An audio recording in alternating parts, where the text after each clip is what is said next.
Hi, I am weaving on a raven's tail robe and also incorporating Nahing elements in that robe. These are chief's robes. Ancient chief's robes were constructed with mountain goat wool.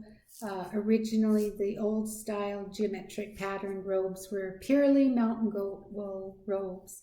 And the island people on Haida, people on Prince of Wales, people on Admiralty Island, people on Kodiak Island, all of the island people had to trade for the mountain goat that they used while they were weaving the chief's robes.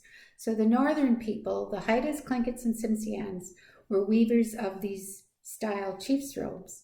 And we still have weavers continuing to weave these chief's robes, and in the style of both Nahing and in the ancient style that we used to call geometric pattern weaving, but now we have coined in this time the raven's tail weaving. So this is a raven's tail robe, and it's because it has the pure wool. It doesn't have cedar involved in it. So, and the Nahing has the cedar twisted in their warps. But anyway, I'm Evelyn Vanderhoop. I'm a Haida weaver. I live in Haida. My mother's village is Old Masset.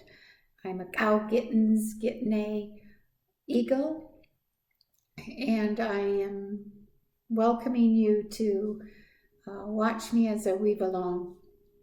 And if you ever were curious about weaving this art, I think you'd be able to get a head start if you watch people weaving. When I was learning, I didn't have anybody to watch, so I'm glad to offer this advantage to learners as they're looking for resources to help them weave this ancient traditional weave.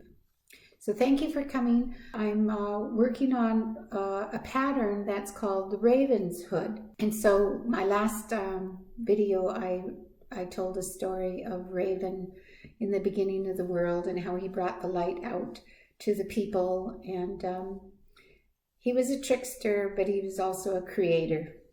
Anyway, so today, as I weave my Raven's Hood, I'll try to, I'm going to look for a Haida Raven traveling story. So thank you again for joining me, and I hope you enjoy.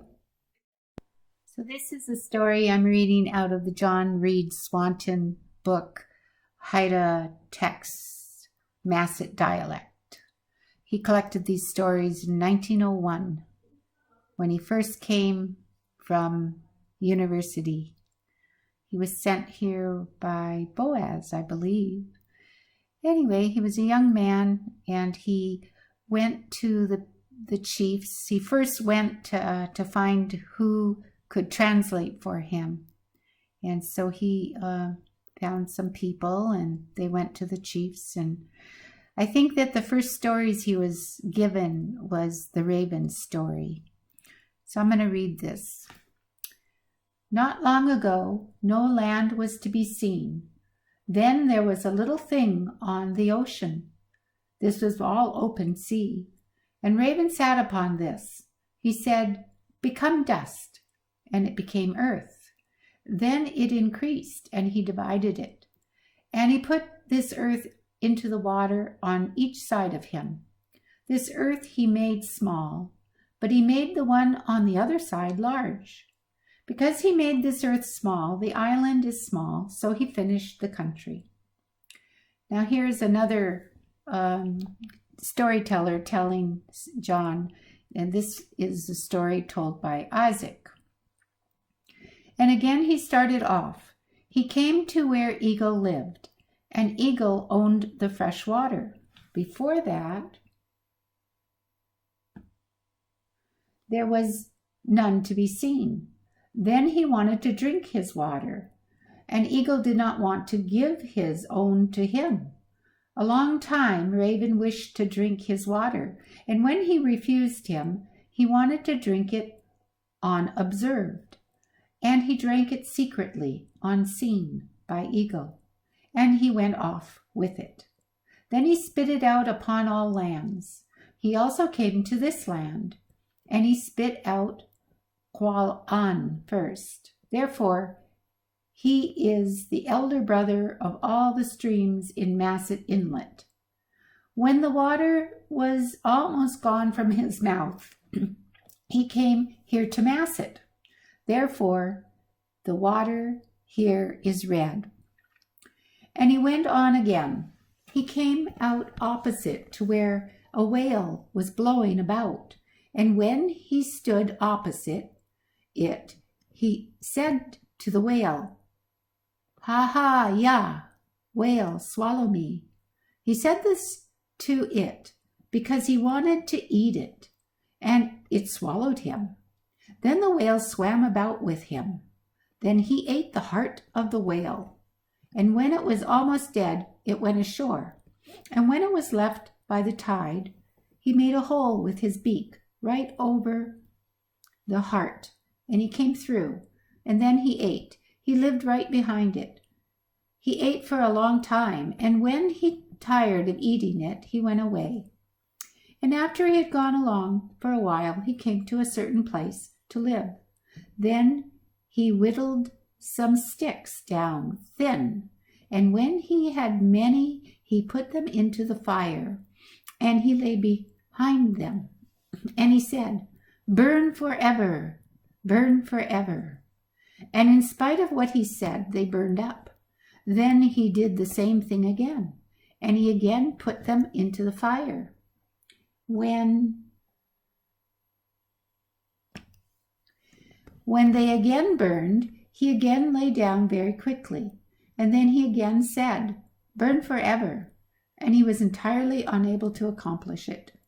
Then he again went off, and he took tamanisk roots, and after he had pulled them out of the ground, he took off the skins, and he ate. He did not bring them into the house, because they were already cooked. Then he again went for some, and he got many. He carried them into the house, and when he got there, he put stones into the fire, and he steamed them, the roots. And after he had cooked them, he took the coverings off. Then he went away from there again. And after he had gone on for a while, he came to live in one place. And there he had lived there for a while, he went away. Then he put all of his house timbers into the canoe. And after he had gone along for a while, he landed at a steep place. Then he carried his stringers on his shoulder, and he put them against the cliff. Then he did not live there, and he started away by land. Then the stringers he left there changed to stone. And after he had gone along for a while, he came to another place and lived there. I'm going to skip ahead and read a little further into the stories of Raven traveling. This would be on page 308 of that text. And after he had gone along for a while, he came to the place where he whose voice is obeyed lived. Then he made him his uncle, and a while after he had made him his uncle, he made him die. Then he made himself become like he whose voice is obeyed. And he whose voice is obeyed used to make the crown of his hat grow up. And after he had made himself like he whose voice was obeyed, he also made the crown of his hat grow up. Then it came to the sky, and after he had run out of his skin, he climbed up on the dance hat because he wanted to see the sky country. And then he made a hole in the clouds with his beak and went through. And then he looked upon the sky country. And after he had seen it, he returned. And when he sat on the crown of the dance hat, he shouted, and the crown of the hat split in two, and he fell down between. Then he started away from he whose voice is obeyed. He made himself like he whose voice is obeyed, because he wanted to see the sky country. Then he went away, and after he had traveled on for a long time, he came to where a woman lived. The woman was single, and he lived with her. He made himself into a child for her. He lived with her for a long time, and then, although the woman was not married, she became pregnant. Then Raven made himself dead because he wanted to be born from her. Then the woman was pregnant for a long time, and when she was about to give birth, she was in pain, and he came out of her thigh. Then she used to hold him. Then the child grew up quickly. This was the woman who owned the moon. He had himself born from her because he wanted the moon, and the woman was called Moon Woman. Then the child cried a great deal, and when he cried, he said, "Boo-hoo, moon!" And then his mother said, "One talks about a thing beyond his reach, which the supernatural beings own." And when the child cried again, he kept saying, "Boo-hoo, moon, boo-hoo, moon." And then when her mind was tired out with the noise, she stopped up the holes of the house. She stopped up the smoke hole, and she stopped up the small holes as well. Then she untied the strings from the box, and although they were very strong, she untied them. She did this for the moon, which was inside, and then she took the moon out, and she let him play with it. She did not give it to him. She only let him play with it to quiet him. And after his mother had gone outside, he took up the moon in his beak, and then he flew about the house with it.